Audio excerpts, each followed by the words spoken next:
it's not too late. No, we lost our purpose, chasing all that surplus. Hi, Dockside crew! Welcome to the very first episode of Dockside Live, our weekly video podcast all about cruising. I'm Melanie. And I'm Chris. We're the hosts of Dockside Travel, and whether you're a seasoned cruiser or a first-time cruiser, this show is going to be for you. Welcome, and if you're here, please feel free to chime in the chat, or if you're viewing this later on, leave us a comment below. Thanks. So what's exactly Dockside Live? Every week we're going to be bringing you the latest cruise news, destination highlights, guest interviews, and some fun trivia to keep you informed about the world of cruising. That's right. Each episode is going to be packed with insider tips, engaging discussions, and plenty of audience participation because the show is going to be as much about you as it is about cruising. So here's what you can look forward to on every episode of Dockside Live. First thing you're going to see are some cruise news roundups, and that's going to be the latest news we're going to bring you from the industry, including new ships, new destinations, information from destinations, and any insider cruise announcements. We've got a little bit of news for you tonight. And each week we're going to do a deep dive into a different cruise port, a ship, destination, trending topic. It could be a must-see cruise port. It could be some tips on what to do, where to eat, and how to get where you want to go. For ships, we're going to highlight the layout, features, and some passenger reviews. And from time to time, we're going to have some special guests join us, including cruise experts, travel experts, people associated with the travel or the marine industries. And tonight, we do have a special guest we'll mention a little bit later. At the end of each show, too, we're going to let you know about the next episode's topics and any exciting YouTube vlogs or bonus content you can look for. So here's what we want to make Dockside Live as interactive as possible. So throughout the show, we're going to ask you to participate. If you're here with us live, and we do see we have a couple of folks with us, please chime in the chat and let us know what you're thinking. And if you're here after the live show, please leave us a comment. So for our live viewers, again, drop it in the chat. All right. So here's what we got lined up for the first episode tonight. Yeah. We're going to start with some cruise news. It's a big change for one cruise line. A look at some development in some cruise ports. There's some changing attitudes towards cruising. And there's some changes to fees, gratuities in particular, we're going to talk about. Then we're going to be taking you to Santorini, Greece, our first ever port spotlight. And finally, we're going to sit down and talk with our special guest. It's someone who was a first-time cruiser. We're going to talk about their experience of planning and booking and what they saw on their very first cruise. That's so right. Stay with us for that. All right, first up, cruise fans, we've got some big news coming from Celebrity Cruises, and this one might actually surprise you. Not only are they sailing the high seas, they are actually heading inland. Celebrity Cruise Lines is officially entering the river cruise world. That's right. They're going to launch Celebrity River Cruises in 2027, and there's an initial order, I think, 10 new ships, new riverboats. It's a major move for a brand known for its luxury ocean. It's a premium upscale line known for its ocean cruising. So this is a big move for them, and we want to talk about it. What does it mean for the cruise industry? What does it mean, most importantly, for you? You know, would you book a Celebrity River Cruise? Let us know in the chat or the comments. Yeah. So for those of you who are new to river cruising, it's kind of a completely different experience from traditional ocean cruising. Instead of those massive mega ships with thousands of passengers, river ships are a bit more smaller, a bit more intimate. They get to go places that ocean can't go. You get to sail through some historic cities, scenic landscapes, think castles along the Rhine, vineyards in France, and Christmas markets in Germany. That's right, and I see our first comment here. Mac Dana Magoo. What? River cruises? How cool. Yes. Absolutely. Yeah. It is something that we're really interested in, particularly coming from Celebrity, because anybody who knows us knows that we do like Celebrity. Me too. And it'd be interesting to see what's going to happen in that realm for us. So yeah. It makes the move makes sense, I guess is the best way to put it. Companies like Viking, Ama Waterways, and Avalon, they've dominated the space now for a while, and Celebrity wants in on that action. One of the things that came out recently is the shared loyalty program within the Royal Caribbean group. And Royal Caribbean, of course, is Royal Caribbean, Celebrity, and Silversea.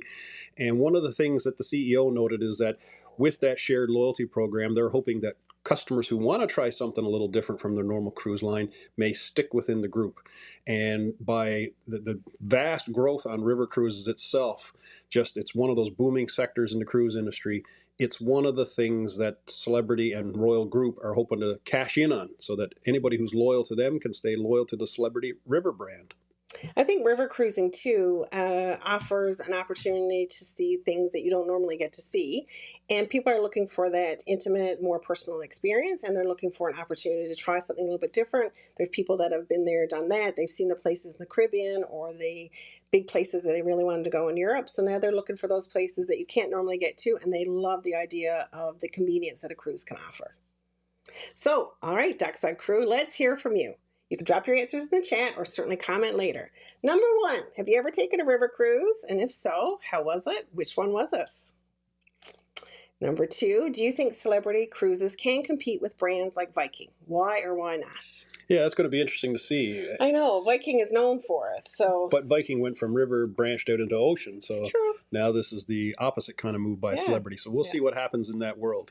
Yeah, I think Celebrity is going to take their cue from what the other lines do really well. So number 3, what river cruise destinations on your bucket list? We have the Danube, the Rhine, the Nile. I think they've actually already put out the itineraries as well, what they're going to be looking at. I think they're mostly going to stick to Europe when they're starting out. So this is fair.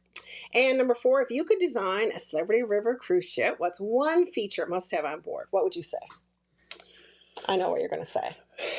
Sunset bar. No, I thought you were going to say Cafe El Macho. Well, that's important too, but Sunset bar is one of those. I think it's different there. Everything's good there. So yeah, we got a little poll for our viewers here now. If you're online, drop it in the chat.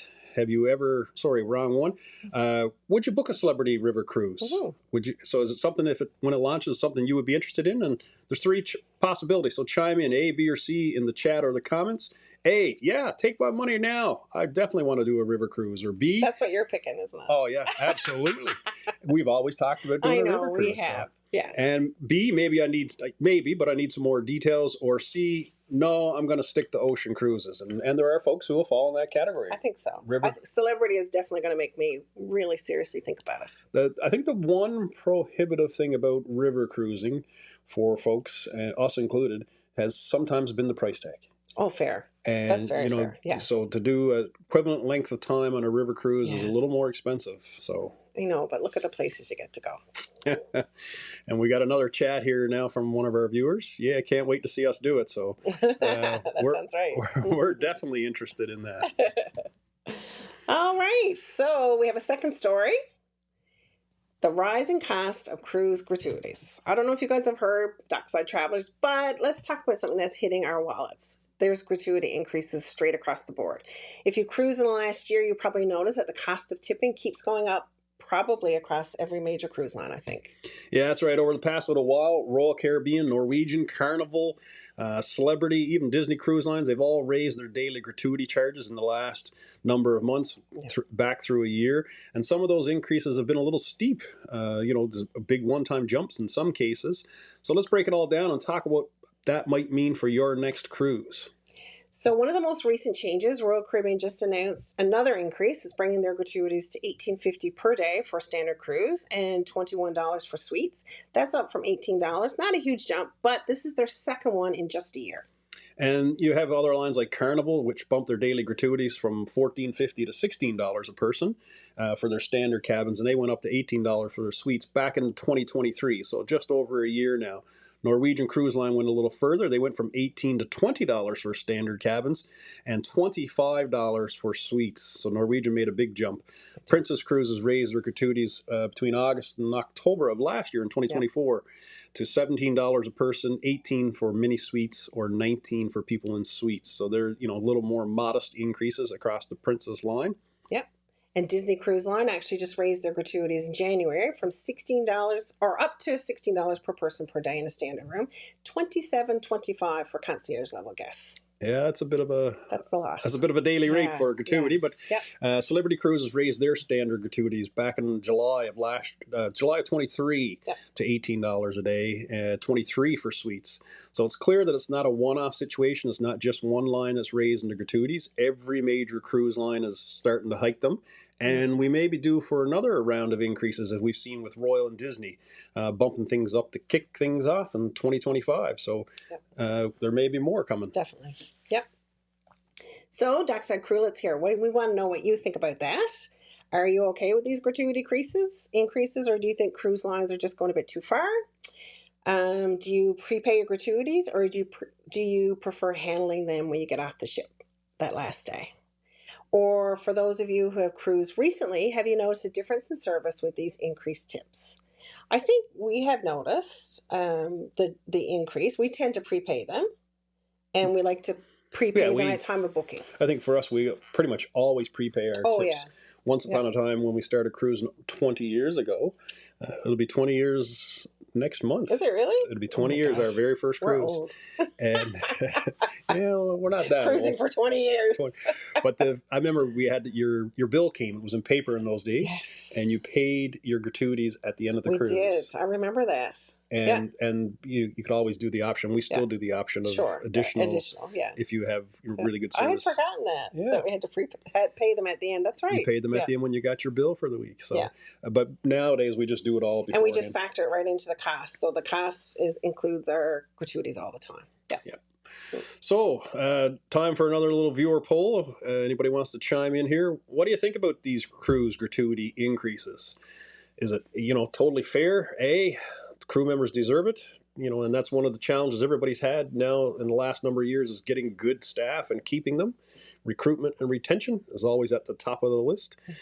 B, it's annoying, but I'm still going to pay it. I want to cruise. Or C, it's getting out of hand. This might affect my cruise choices. So chime in the chat or the comments if you're watching this later. Let us know what you think about some of these changes. So let's pop over to cruise news story number 3. Yeah. So the big one for us right now is how cruise ports are changing. So a real trend, I think that's really shaking things up, is that some favorite cruise ports are actually cutting back on the number of cruise ships. There are certain destinations are reducing the number of ships that they allow. They're actually also increasing port fees. And in some cases, locals are actually protesting cruise tourism altogether. And they're not even wanting them to dock. Yeah, and there's been some changes, places like Amsterdam, Santorini, where we just recently were, Key West, Barcelona, even Iceland. So, there are a lot of cruise ports. It's making the news more and more often. Yeah. Some of the cities are saying tourism is overwhelming their infrastructure. It's really crowding their locations, their cities. Others are hiking fees to either A, get in on the revenue sources, or B, limit the crowds. And, nobody really likes the extra fees. No, that's fair. I don't know if you remember this, but when we were in Athens, we were driving past with a taxi, and there was spray painted graffiti, and it said, "Tourists go home." Yeah. And I think we were there outside the peak season. We were there in the tail end of the season in October. And the crowds were much less. I can only imagine what it would be like. Yeah. And even when we went to the Acropolis, the busyness of that. So I can understand that. I really can. So let's talk about the pushback against cruise ships, what it means for our future travels, and most importantly, we really want to hear what you think. Is this a necessary move to protect these really special destinations, or are these places making a mistake by turning away these guests? So do you think it's fair? And would you still visit a port if they increase their fees, or would you just kind of skip it and maybe make that a different itinerary choice? And have you ever been on a cruise where a port was overcrowded? Where was that and what was it like? So this year is the year of the Jubilee for Italy. There's been an advisory from the Government of Canada that 2025 and into, I think, January or February of 2026, they're experiencing never before seen crowds. So to take that into account when you're traveling. So that's a really good example in Rome in particular. Wow. Yeah. And we saw, just our recent trip to Greece and Turkey, we saw pretty big crowds in some of the locations, but nowhere near the peak season. No. And that's what our guides told us. Well, and when we were in Ia, which I think we're going to talk about after, but when we were in Ia, the Airbnbs and the hotels, their door literally opens into the alley that you're standing in. So it was shocking. I kept thinking, this is in a low crowd day, and our tour guide kept raving about how the crowds were so low, but it was still quite busy, but not busy for them. And these people that were staying there, they just had unlimited traffic outside their door, wall-to-wall traffic. And I've seen the pictures during peak season time where you can barely breathe. And I just think those are people staying there, and the cruise ships are really impacting their day a Although, yeah, it was so beautiful. We'll come to that one after. So let's talk about some of the ports and what they're doing to limit passengers coming in and some of the cruise ship arrivals. So Amsterdam, they're moving the cruise terminal. It's going to be moved away from the city center, moved out to a further location. Santorini, Greece, they're limiting the cruise port, putting I think a cap of 8,000 people per day. So that's 2 ships, really. 3 ships max. And really. certainly none of the new mega ships. No. It would be oh one, my gosh, one of those no. ships Yeah. would be what would be coming in. Although I don't think they go there because of the tender services mostly. Right. But even in the States, Key West, Florida has seen a bit of controversy. Voters passed a measure to ban large cruise ships, although there's been some legal ramblings and challenges going on for that one. So we'll see what comes out of it. Barcelona, Spain, it's on our list for later in this year. Yeah. We're cruising out of there, but officials are debating a daily limit on cruise ships due to the resident protests, and that's a place where they've actually had protests about tourists. So, and Venice, we all know in Venice, just they're limiting the number of ships that can be even in the lagoon of the Venice area, and that's for environmental reasons. Yeah. So, yeah, I think we have a comment. There's a question there from a viewer. And we do have one. Are there any ports that you think will be impacted?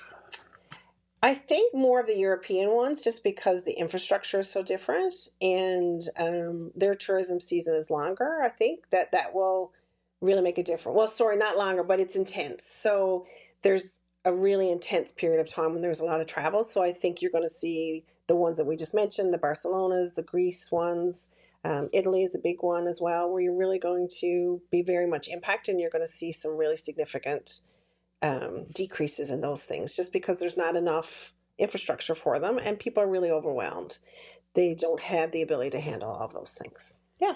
Yeah, and I think we'll talk now about some of the ports that are going to have some increased fees. Yeah. And Mexico is one of those examples. There may be some impacts because that's going to be action by the cruise lines got to make decisions of what they want to do. Yeah, and you're also seeing it by visas. So right now there's a visa, and it's just about limiting tourism and understanding what the tourism looks like. So right now for the UK, even if you're transiting through a UK airport, you have to apply for a visa, and then later on there is the EITA, I can't remember, EISA, something like that, that was put off for 2024, is still delayed in 2025. But again, that's another opportunity for fees and for tracking tourism. So in Iceland, they just raised the cruise passenger fees from $18 per day per person. And over 80 cruise lines have already canceled their stops, only because, of course, the cruise line needs to put that cost onto our cruise fare, right? And it impacts the overall cost. Right. I mean, you're not paying that when you arrive at Iceland. That's part of your cruise fare right away. It's paid by the cruise line directly. Yes. Yeah. And in Greece? Yeah, well, Mexico, as we said, we're talking about Mexico has $42 per person. Yeah, and that's resorts. That's not just cruises. That's everywhere. Yep. So that's it's a huge one. I think they're trying to get in on the tourism game, but it'll be interesting to see what that impact is. Yeah. And Santorini and Mykonos have, I think it's €20 per person. Yeah. Yeah. So, question is, are these higher fees, are they going to push cruise lines to other ports? We see a lot of talk now about cruise lines, private islands, and private destinations they're developing on their own. So the question is, would that impact their need to pay host countries for this? Yep. So it could change the shape. In Cozumel, Santorini, a couple examples where things, cruise companies may make alternate plans. Absolutely. I think you're already seeing that, actually. Yeah. So if you've seen any experiences or had any of these in the ports, let us know in the chat or in the comments. Yeah. And hello, Daryl. Welcome to the live. Hi, friends. Thanks for joining us. And so there's a big one that we mentioned earlier, but I think is really important, and I think really highlights how significant this has been, is that local residents in some cities are protesting cruise tourism altogether. So people in Barcelona, Marseille, Venice have actually held demonstrations arguing that cruise ships are really overwhelming their city and they're not getting enough of the local benefits, and they're actually protesting tourists when they get off the cruise ship. That's pretty significant. When people I'm so grateful that hasn't happened to us. Sorry. Yeah, no, but when people are protesting, the frustration levels are there. I'm not sure if it's representative of the entire population, because there are huge economic benefits that come from tourism of all types, and cruise tourism in particular. Yeah. And there are a lot of places, a lot of stops where their livelihood depends completely on the tourism industry, and they saw during COVID exactly what happened. So yeah. That's I'm not sure that the protesters represent everybody's view, but they have a point of view and they want it to be taken to the point where they're taking action. So, some of these places, just imagine like 10,000 extra people arriving in, your local Well, town. we've been in ports, like Grand Cayman, for example. We've been in Georgetown, and they've had 6 cruise ships tendered, offshore, and it's significant. It's very difficult for people that live there to be able to get around, just to be able to navigate your city at that busy time, because cruise ships are only in from, 8, 9 a.m. till 4 p.m. So that's a big influx of people in a really, really short period of time. It definitely is. So, all right, folks, it's time. We'll pop another question up here on this one. It's certainly something that we want to see what you're thinking about here. Yeah. So, what do you think about the ports limiting cruise tourism? Do you have any thoughts on it? And just chime in again in the chat or pop us a comment. Good, it protects the cities, or, that's the A answer. B answer is, yeah, I get it, but I still want to visit these places. They're on my bucket list. Or C, it's a bad idea. Cruise tourism helps the local economies. And I don't know, there's probably a happy medium in there somewhere. I know. I really want to see so many of these places. Well, but feeling very selfish. I don't think it's about. But I'm willing to pay. I don't think it's about cutting it out completely. I think it's about limiting the impact on any significant day. If our roads were blocked and inundated as full-time residents, and if you're not directly in the industry, yes, I can see why people might have that thought. So yeah, no, that's very fair. Anyway, just chime in and let us know what you think in the comments. Yeah. All right, so we're moving on to a new segment. It's actually our favorite segment, I think, so far. Well, it's our first live, so we'll see. Our cruise spotlight. Each episode, we're going to dive into an iconic cruise port or a legendary cruise ship to give you everything you need to know before you go. Now, this picture gives it away. It does. Anybody who sees the picture knows exactly where it is. And so tonight we're going to kick it off with a place that's straight out of those Greek postcards, Santorini, Greece. And it's been in the news in the last little while for some unfortunate reasons. I can't stop watching it. Yeah, they've had to take a lot of folks off the island because they're having a lot of seismic activity. They're actually in a state of emergency, I heard yesterday. Yeah, so it's going to go on for a couple of weeks. It's, not volcanic activity, which we'll talk a bit later. We learn from the history, and we certainly will feature that in our next vlog episode coming out Wednesday. But definitely Santorini. And if you've ever dreamed of those whitewashed buildings, you just look at this picture here, the whitewashed buildings, the blue domes of the churches. It's a screensaver. It's a screensaver. And it is a screensaver when you're there. I think you have video of me crying. Truly too. So we're extra excited about this one. Santorini is number 1 on my bucket list, and we got to go there recently on Celebrity Infinity. So we have launched our Dockside Santorini vlog. It will be on Wednesday, but we've also been showing some of our Greek travels already. So on Wednesday, right? On Wednesday, yeah. So the next episode will come out Wednesday. So here's a sneak peek about what we saw. Yeah, we've got a few little pictures. A few little clips, right? A few little pictures we'll show this evening. So fair. So yeah, so before we jump into the usual, cruise port tips, one of the things for us that was a huge game changer on our trip to Greece and Turkey was the time of year that we went. Oh my gosh. And that's one thing that made our trip extra special was we went in late October outside the peak season, and that changed everything. Yeah, it really did. I can't imagine. But I already mentioned about those massive crowds, right? You've seen the pictures of the Instagram picture and then the reality, which is all these people pressed against each other and the crazy heat and being really overwhelmed with that. We didn't have any of that. We have really nice, beautiful weather. Actually, we're from Canada, so it was spectacular weather. Short lines. We didn't feel rushed at any place. We got all these pictures from places like Ia without a million tourists in the background. It was pretty amazing, actually. Yeah, so anybody who's joining us this evening or you watch this video later on, just let us know. Have you ever planned a trip outside the peak season, not just to Europe, but could be anywhere that you've been on a cruise or a vacation in general? Have you gone outside the peak season to avoid the crowds? And give us your best tip about booking outside the normal time frames that most people would. So yeah, one thing that we did notice is that a lot of places were closed. So, for instance, a beach date wasn't in our timing, but that was more than fine. We were fine with that. Right? So when you get to Santorini, you are tendered to FIA, and you have to choose between 3 options. Fira. What did I say? FIA. FIA. That's the next place. IA. We had to choose between 3 options to get up the cliffs. So you can do a cable car, a donkey ride, or 600-step hike. Let's be honest. None of those sounds really appealing for me. I don't think, or you. No. And actually, one of the things we did when we were researching all of our ports, because we had never been to these locations, was, how you get around the different places. And looking at the pictures, first question came to mind was, well, how do you get up there? Yeah. So again, cable car donkeys are 600 steps, and the 600 steps are quite slippery. With a little, some from the donkeys. So, but on our cruise with Celebrity Infinity, we actually tendered to a separate dock. We did a tour organized through the ship, and you'll see that in our vlog coming out Wednesday night. But basically, we went to a different tender port than everybody else. We didn't go right into Fira, and the tour buses were waiting there to pick us up, and they were able to drive up the side of the cliff. It was specially designed for that, but it's only where the cruise tender ships were going. So if you were doing your own tours or you wanted to go directly into Fira, you would have to, run the gauntlet. Did you realize how steep that was, though? I honestly didn't. I've seen pictures, I've researched it to death, but I really had no idea how steep that was until we arrived, and I thought, oh, wow. And being on that bus was something else. Those drivers are incredible. Well, I think anybody who watches our video coming Wednesday, you'll get a chance to see what we experienced in that full day. Yeah. We did a 7-hour tour with, a great group of friends who were on the vacation with us. We saw a lot in one day. Yeah. And so if you got one day in Santorini, follow us. You'll see how to make it epic. Yeah. Because it was pretty epic. So much to see. You could go there for a week, I think. It started with our not having to wait an hour and a half for a cable car to go up the side, or, walking the steps or the donkeys. So, yeah. Actually, I think you have a poll. We do have a poll on this one. So just in terms of, if you had to pick away, folks, so if you... Or what have you done? What have you done when you went to Santorini?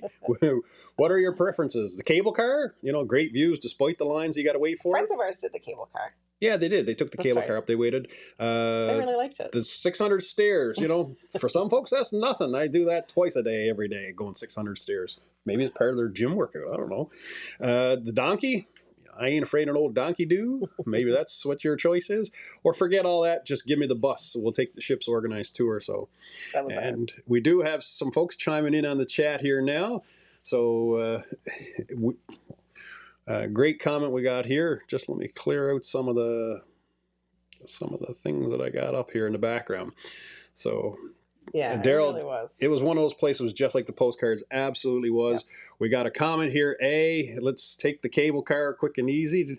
Daryl's telling us D. Gwen says definitely D, and for sure. For us, we really liked it. A, I think I'd love the view. Mac Danamagoo, absolutely. No way of doing the stairs. No.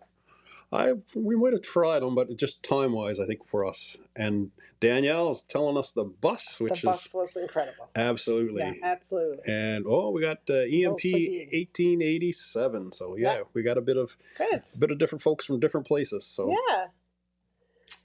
All right. And I think I may have turned off our camera inadvertently. So there you go.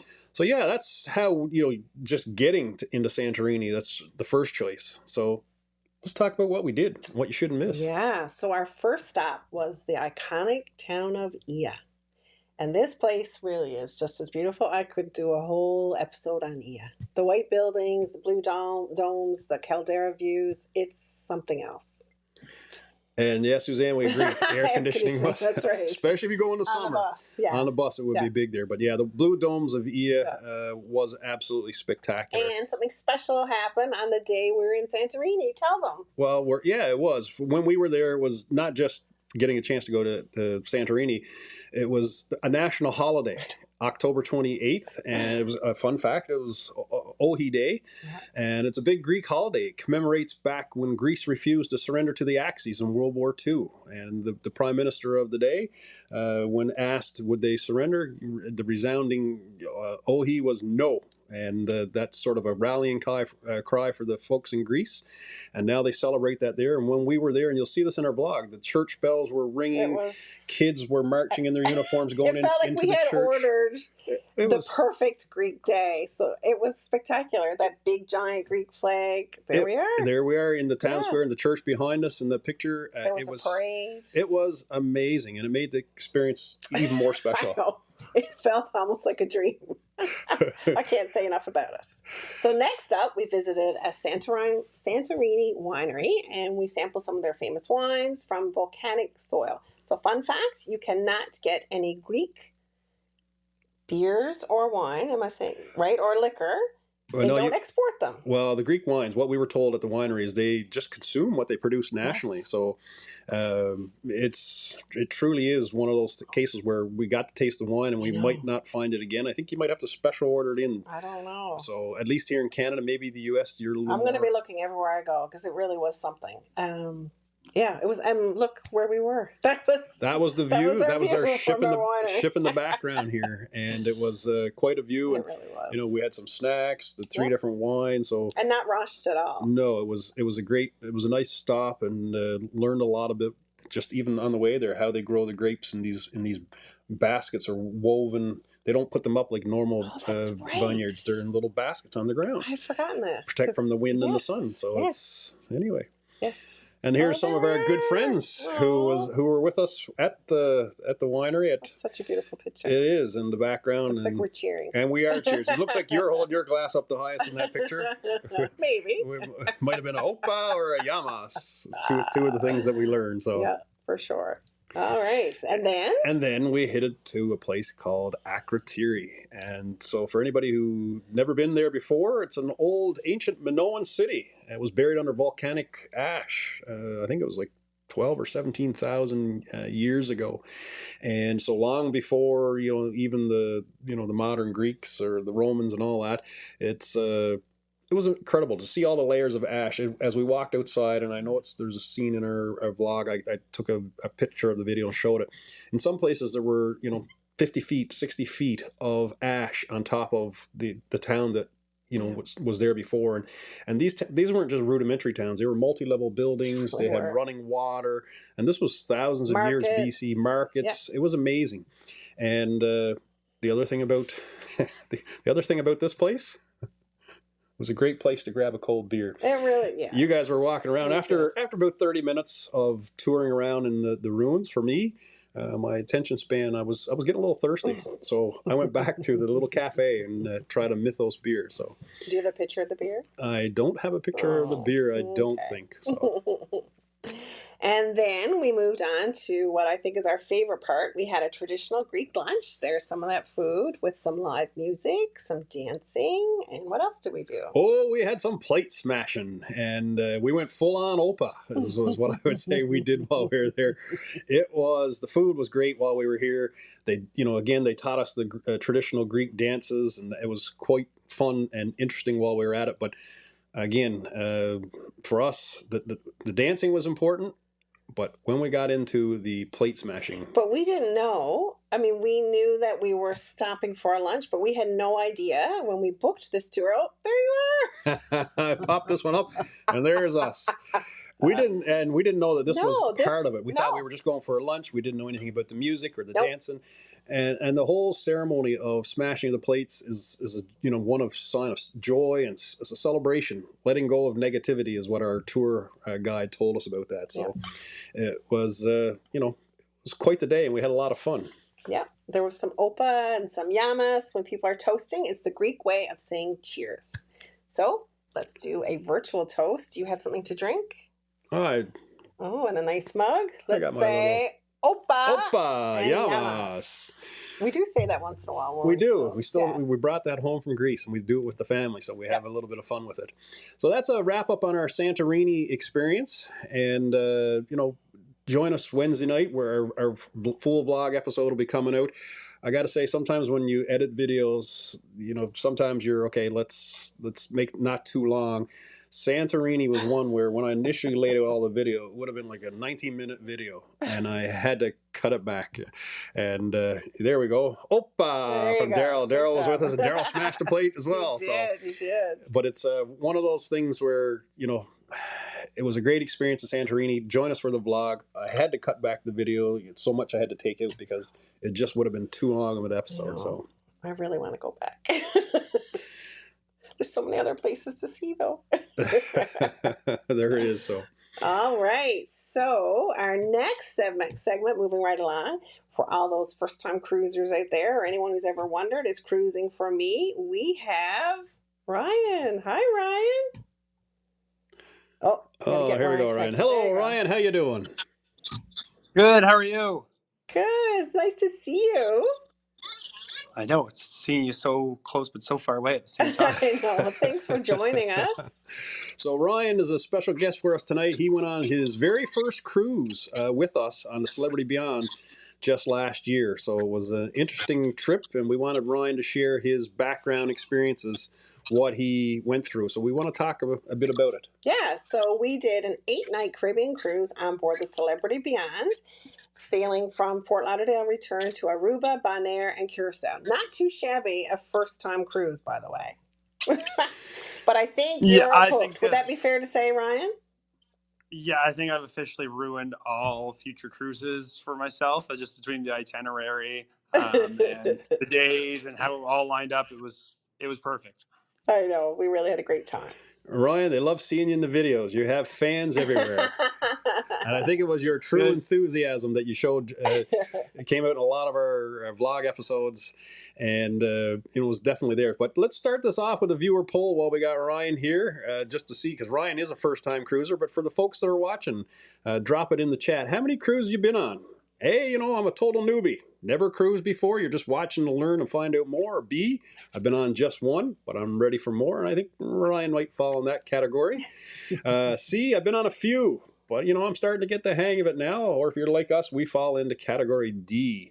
20 years of cruising this year for us. So let us know. And we've got a couple of answers here. We got one that says C. Yeah, getting the hang of it. Getting That's the good. hang of it. We got a B and a C. We got a few folks chiming in here now. So yeah, looks like the number one answer so far in the chat is C.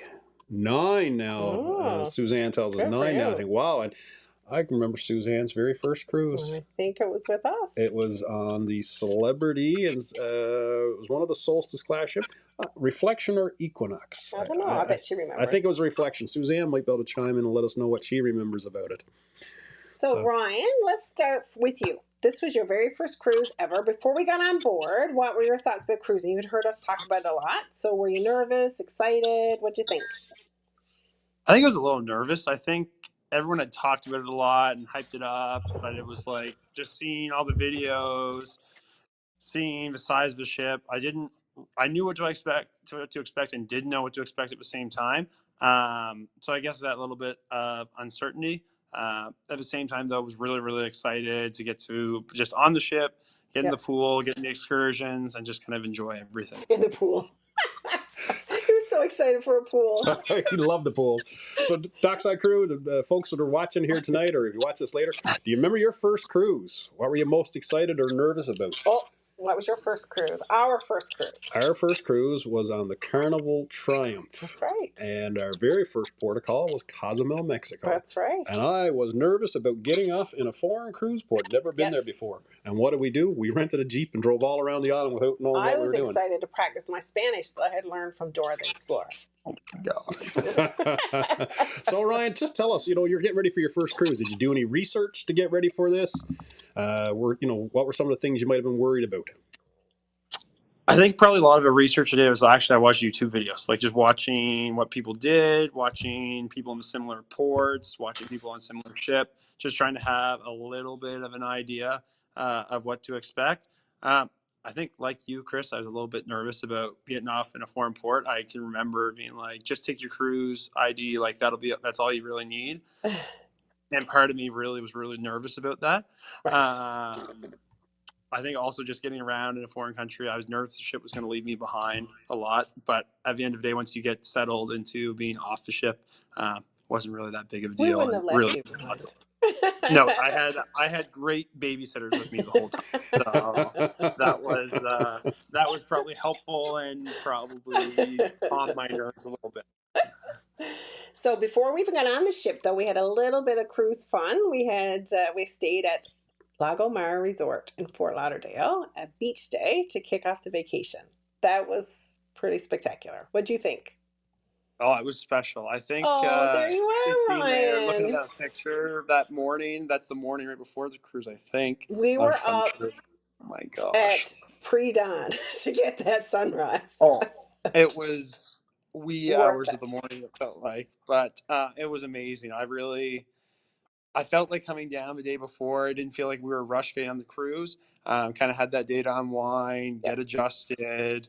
Kind of almost, it sounds terrible, but let your body adjust to the heat. It was our yes, summer, but it's a different type of heat, a dry heat down there. yeah, Um, so again, it was really nice to get adjusted. Lagomar was beautiful. Have the beach there, also the pool. Never a bad thing to have the pool. Uh, We'll come back to your just experience with pools. and get to see the ships just come in and out of the port there in yeah. Fort That's Lauderdale. right. Absolutely loved. All right. So then the next day was embarkation day. What did you feel like stepping on for the first time? It was almost like there was a lot of emotion actually. I think part of it was just being excited to do this as a family and as a group. I love doing that. Seeing us on the magic carpet there right now, that was something that was also really fun. But I think a big part of embarkation day was like, it's finally here. It's the thing that Yeah, we've talked about for so long. We get to enjoy this and experience this as a family. Have never even cruised before. You just felt like everyone was so happy to welcome you, to kind of have you enjoy this vacation. I was really, really excited. I think anyone who has cruised before recognizes that first day feeling when you step on all your planning, all the things you've thought about, your countdown calendar, it's here. And I really liked what you said before as well, is that everyone is in that same mindset because everyone is starting the cruise at the same time as you. I don't think other vacations are like that. So there's a real cruise mentality of everyone is together, we're all doing this together. That first day embarkation feeling, it's they should bottle that and sell it because it's incredible. 100%. I think it's just one of those things that, again, like you said, everybody's excited, everybody's together. It's one of Yeah, those moments where sometimes you might run in on another type of vacation. You might run into somebody that's a little bit more frustrated right. at that point in their cruise, or at that point in their trip. But here, we're all excited, we're fresh, we're ready to roll. Yeah. So, Ryan, this question's for you, but also anybody who's drop a response in the chat. You know, there's always something that surprises us about cruising when we first go. The first time we get on, even now when you first get on a new ship, there's something to surprise you. So every first timer has that, whoa, I didn't expect that moment. What was yours? I think probably just like the service. One of the things I remember was us honestly just going to the Mass Grill for a snack, but like just how quick it was, how nice the staff was, the fact that I could have like a soft serve machine available to us 24/7. I knew you That was were going to also say pretty soft serve. fun. Um, I think one of the things that was surreal was also just checking into your stateroom, meeting your stateroom attendant, having them be like, "Hey, like we're here to help, here for every need. Like Right. just let us know." I think that was pretty fun and a little bit surprising almost to be able to have that. Yeah. And Danielle said, every time's like your first time. And it's just like Disney. And It it's so true. That is. feeling you get Oh, when you Yep. get back on a cruise ship, it's just yeah. like it. Was there anything that you thought you might not like, but you ended up loving? I'm trying to think. I think I was really excited for everything. One of the things probably was the dining room, like kind of Mm, what you see from other people, I think, and what I've heard in the past. I know people have gone on the cruise before, like having that assigned dining time or potentially sitting with people that you don't know. I think it was really nice for us as a group. There are so many of main dining rooms to be able to go to on the Beyond. Um, and for us to have that flexibility, the service there, what I thought was nice at the Mass bar, just all of a sudden, or Mass Grill, just all of a sudden took 10 steps upwards, and it felt like it was 5-star dining to me. So yeah. that part was really surprised me in a good way. Yeah, the food's always great. Yeah. So we got to see Aruba. There you are. We got to see Bonaire. Do you have anything from Bonaire? I do. I'll show that one after. All right. And Curacao. Which one was your favorite, Ryan? I'd have to say Bonaire. I liked all of them. I Okay. can't. I'm not saying bad about any of them, but Bonaire to me, snorkeling is something that I've never really done. Aruba was fun for just the fact that it was my first time being in the Caribbean, and having water that clear. It's not exactly like the water that's in Nova Scotia. But going to Bonaire, going on an excursion where we got to snorkel, I felt like I was in Finding Nemo with the fish and the reefs and everything. It was exceptional and incredible. I really did love Bonaire. Nice. And we do have a clip of you snorkeling in Bonaire at that great abyss. So, Yeah, I was keeping our belongings safe. and for anybody watching, if you've been to the ABC Islands, Aruba, Bonaire, Curacao, what was your favorite of the 3 islands? What did you like the most? It's a tough question. Ryan, here's one of you. I think this was pizza day one day that we had on board the ship, but we do have a question for you. EMP 1877. Ryan, how are your ice cream making skills after a full week on board the Celebrity Beyond? Oh, that's an interesting question. I would say that I am still developing my skills and my etiquette, but there is vast improvement, and I'll be ready to go for my second cruise.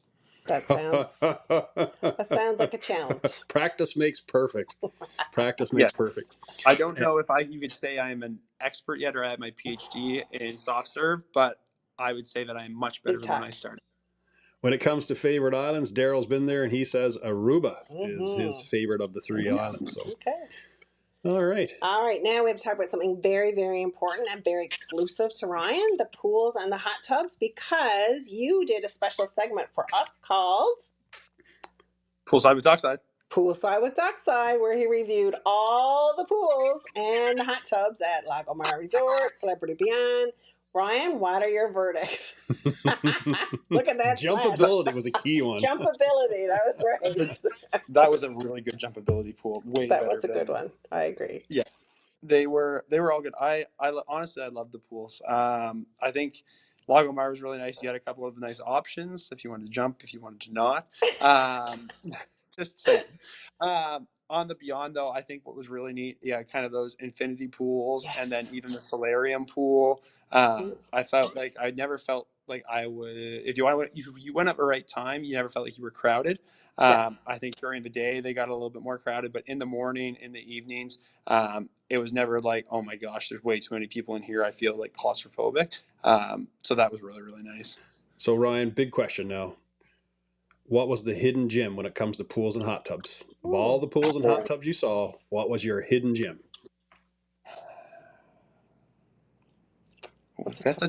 You put that on. That's hard. They're all because that's like asking you to pick your favorite food. It's hard to do. I know. Like that's like trying to pick somebody saying to pick your favorite parent. Like you can't do that. I have to say, actually, probably the one that's shown right there. It's the adult pool. I don't think it's very busy. It's not very busy all the time. Even during the day, I didn't find it was very busy. Like that's us probably maybe 8 p.m. or so, but it's still like there's nobody. I found through the day there wasn't many, and of course great jumpability, so it has to be a hidden gem. So Ryan, as a first-time cruiser, if someone's watching this and thinking about taking their first cruise, what would you tell them?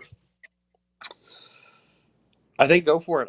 I loved it. I was something that I didn't know quite what I was getting myself into. Took a little bit of a risk, but I think to do it with your family, it's one of those things it's exciting to be on that one place, as scary as that might sound for some, but to be together and to get to experience all these ports and different excursions, different opportunities, different adventures. I think it definitely brought us closer together as a family, and it's something that we look back at fondly and will for years to come. And Suzanne just chimed in the comments. For her on the Beyond, it was the plunge pool was her favorite show. That was nice and cool often. It was a good one. So Ryan, though, like, what was your best packing tip as a first-time cruiser? Is there anything that you learned now that you've been on a trip and back? Did you do something? Did you pack something you didn't need? Did you forget something? Give us a good packing tip. Well, I've got two. First one, magnetic hooks for the stateroom, game changing for your luggage, just to have everything out. I'm very glad that I had somebody wonderful who shared that tip with me beforehand. Second one is you cannot pack too much dry fit. It's not possible. Pack as much dry fit as possible. Especially for the Caribbean. For the Caribbean, you will thank yourself on the last few days. Absolutely. What would you do differently on your next cruise? I think I viewed the daily activities as a challenge to see how much I could do. I was was just going to say, I hope you said not do all the things. I think if we go day by day, I'm pretty sure we did like almost everything. So Like I feel on like day we got up. 2, I'm sure he told you this, but Chris said, I'm exhausted. Ryan has us doing everything. It was like 20 years ago when we first went on a cruise. We came home after a week-long cruise and we needed a break because we were tired. We tried to do everything. But that was so fun to It was so have fun. someone new and who was so enthusiastic. And I attended activities I haven't attended in such a long time. The trivia, the 5th time was the Oh charm. my We gosh. won it. I know That's we did like all 5 we trivias needed. trying to win. No, I think though it speaks that there's something for everybody, but it was at the same time, I feel like I wanted to make the most out of vacation. I think next time there's some things that I probably wouldn't do around. But I think that again, all the activities, the most fun part of them all was getting to do them with your family. I think back to our pool Olympics day, Emily, Sarah, and I all kind of got to go and enjoy that. And it was something that was really, really fun. Versus our trivia that we'd go to every day, and finally got our big victory. The game shows at night, parties, it was everything. It was fun. Yeah, it was. And so, Ryan, last question. If you were going to book another cruise, where would it be going to? That's a good one. See, I would love to do our exact same cruise all over again tomorrow if I had the chance. I think I'd like to go into Europe probably a little bit. I think that's something that's neat. But the biggest bucket list, I think, for me is probably Alaska. I think Alaska, it'd be a totally different cruise, but I think it's something that it's on the bucket list, and I think a cruise would be a neat way to see a large portion of that. Absolutely. It's on my list too. I know. We'll get there someday. We will. Eventually. Well, Ryan, it's been awesome having you here as our very first guest on Dockside Live. Thanks for coming out and joining us. You're officially a cruiser now, so you're no longer a first-time cruiser. You're an experienced cruiser. Well, I'm looking forward to having that title now. I'm going to put that in my email signature. That's a good idea. Thank you, Ryan. Thanks, Ryan. And Dockside crew, if you're thinking about taking your first cruise or taking somebody with you for your very first cruise, let us know what you think and drop us a comment. Have you had a first-time cruiser with you? What would be your tip looking back on your cruise experience? What would be something that you would say to any first-time cruisers coming along with you? It really was fun to bring someone new, and we've done that a few times. We've brought friends that have never cruised or have been thinking about cruising and we're really not sure, and they've come with us, and it's been really fun to see it from other people's eyes. It was really lovely. And Ryan's got fans everywhere. Great to see you, Ryan. He does. Yeah. And it was amazing how many people commented they loved watching Ryan's expressions during the cruise. He really brought back that feeling for a lot of us of our very first time we cruised. It was so. I think he reminded us of that too, that enthusiasm, because you kind of get a little, well, this is different than this ship, but it's just so lovely. I think everything about it. So it did remind us of what we started enjoying at the beginning.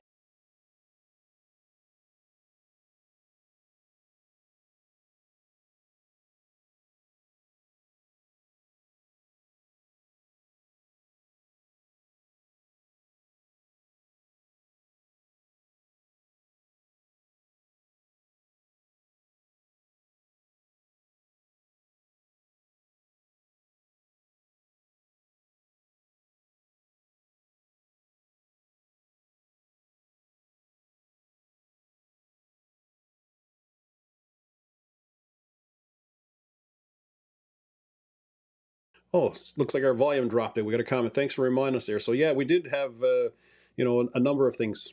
River cruises we'll watch, gratuities going up, and then banning or limiting cruise ships. So hopefully our audio's back on with there now. I think, yes. I think that was a glitch. That's pretty good. Our first live episode and one glitch. I'm impressed. There we go. Thank you for that. The guy at the switcher's not too bad. No, you're doing really good. So we've covered a lot. We were talking about, we just given a little update. So before we go, let us know in the chat though, what was your favorite segment? What did you really enjoy? What would you like to see more of? Yeah, so what was your favorite part of the cruise show? Was it the cruise news updates? Was it the spotlight? Today was Santorini. We're going to tell you what we're going to look at in our next episode. It's another Greek port, another bucket list one that Melanie had. Or was it the interview with Ryan? and you can like all of them, you can like part of them. We're just trying to get an idea of what you might want to see more of in the future. So just chime in the comments and let us know. So before we go, though, we wanted to make sure that you know what to expect in our next episode, because we've got some big things coming up. We're going to be talking about the latest cruise industry headlines, so some more stories shaking up the cruise world. And we're going to be talking, I guess our spotlight next time is going to be on Mykonos in Greece. And Mykonos is an interesting day for us on our trip because, number one, we did a tour. We toured on our own, which was our first port that we did in Greece that way. And there was a bit of a movie reenactment. I think it's a scene from Mamma Mia, maybe, that was reenacted. And we had a visit from some former Chippendales. Anyway, we won't tease too much of that story. I don't remember that at all, actually. But it's going to be interesting. I know when I was looking at the video for the vlog series, it's going to be an interesting one. So that's a pretty big tease. That is. There's a story behind that one, a big story. So that'll be next week. So yeah, we'll look at Mykonos. So that's a wrap on our first episode of Dockside Live. If you had fun tonight, please don't forget to like this video, subscribe to the channel, hit that notification bell so you never get to miss an episode of us. And don't forget our Santorini vlog's coming out in 2 days on Wednesday evening. So if you want to see our full adventure from Ia to wine tasting to plate smashing, maybe in a few dance moves that were in there, make sure you're subscribed so you don't miss it. And, that's, for us, it was an exciting day of all of our cruise history and cruise life. Very emotional day is what I would say, in terms of somebody got a chance to do their bucket list. So some really great footage, and we had the pleasure of sharing it with some great friends. So anyway, folks, thanks for hanging out with us tonight. We'll see you next time on Dockside Live. Until then, Yamas and Opa! Happy cruising. Thanks for joining. Bye. Bye-bye.